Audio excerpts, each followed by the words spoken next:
ګرانه دوسته دا یوه خبره مې واوره، کله چې د پلار وفات شو نصیحت وفات شو، کله چې د مور وفات شوه رڼا دې مړه شوه، کله چې د ورور وفات شو راسته مټ دې مات شو، کله چې د خور وفات شوه مسکا نه بې برخې شوې، کله چې د ملګری وفات شو سترګې د ړندې شوې.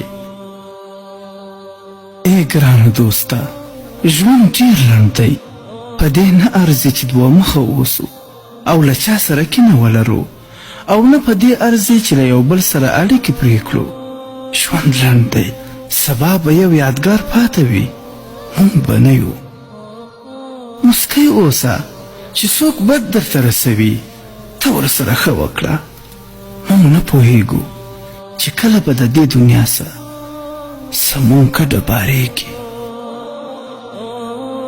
د الله پاک او د هغه د بندګانو سره مینه او محبت وکړئ.